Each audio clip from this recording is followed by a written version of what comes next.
au-delà de l'aspect social de l'époque, le véritable mouvement punk, justement, est beaucoup parti de ça.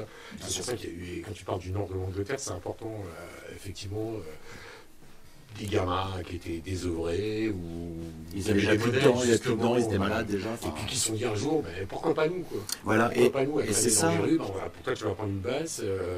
Voilà, et toi tu vas prendre une guitare, tu sais pas jouer, bon, et voilà. Les 2 accords et après, bon, t'as les gens, les critiques bien penseurs qui ont dit ah ben c'était pour aussi faire chier tous ces grands groupes de l'époque, je pense à Rush, UFO, Yes, qui étaient dans l'épopée, dans le truc prog. Ce qu'on appelait les dinosaures. Voilà. On dit que le rock était en train de s'embourgeoiser. Voilà.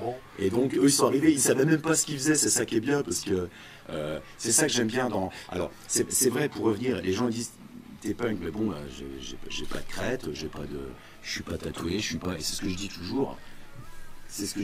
C'est que peut-être que cet aspect où je dis fuck, je l'ai là-dedans, le tatouage il est là-dedans, enfin je sais pas. Moi ça va avec peut-être aussi avec la vie, avec moi j'ai fait la musique parce que je sais pas si je me faisais pas tant chier que ça, mais c'est parce que j'avais beaucoup de musique.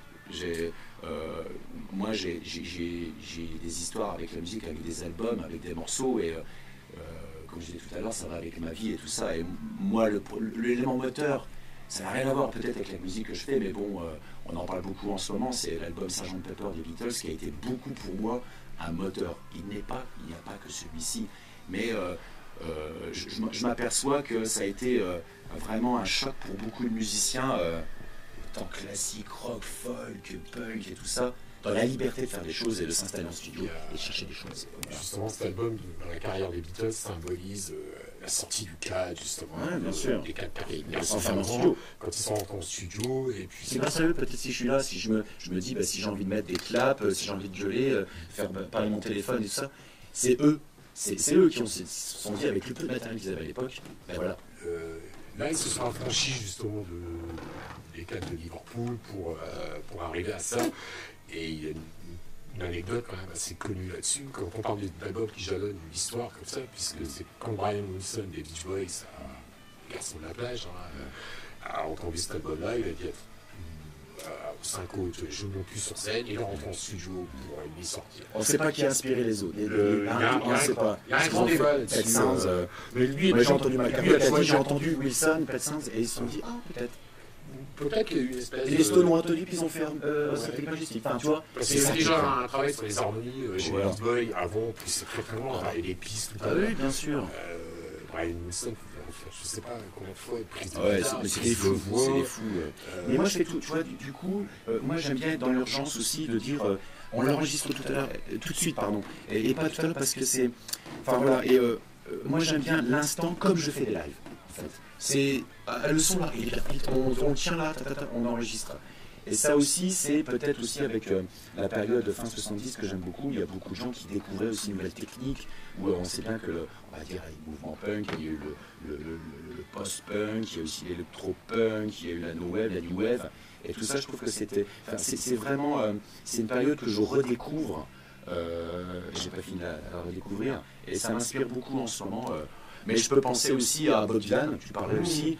Je pense aussi peut-être à un morceau des années 80 où j'avais le 45 tours, ma mère m'a acheté un 45 tours, et je m'en rappellerai toute ma vie. Enfin, je pense que tout style ça a eu des répercussions dans ce que je fais. Et justement, puisque récemment tu as refait quelque chose dans le genre sur un accompagnement de poèmes, de textes.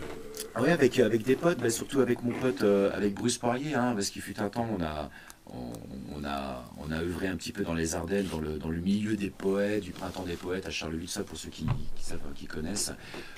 Où il me raconte des histoires et puis j'essaie de le mettre en musique sur l'instant, justement. Et donc là, c'est une autre approche aussi, où j'ai une approche musicale où j'aime beaucoup ceux qui ont expérimenté, et il y en a tout eu dans toute l'histoire de la musique, des gens qui ont expérimenté, mais je pense d'une manière contemporaine, à partir des années 60, on va parler du free jazz et tout ça, et même dans le rock and roll, dans le rock, la scène no wave, des choses comme ça, ou même les bruitistes, je pense à Fred Frisch, je pense à Aglen Blanca qui est mort il y a peu de temps d'ailleurs, que j'aime beaucoup, et paix à son âme.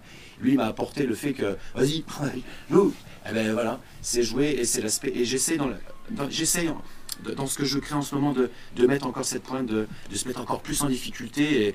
Et en live, je le fais. Ou des fois, il me manque plus que j'ai plus que 3 cordes. Comment je fais? Ouh, je trouve un truc, ça doit, c'est pas bien. Ouais, ben, je l'ai fait, ok. Et on pourrait leur sortira quelque chose. Ça, oui, bah à ce moment-là. Autosatisfaction. Puisqu'un jour, tu pousseras peut-être le bouchon jusqu'au fait qu'il n'y aura plus de cordes du tout.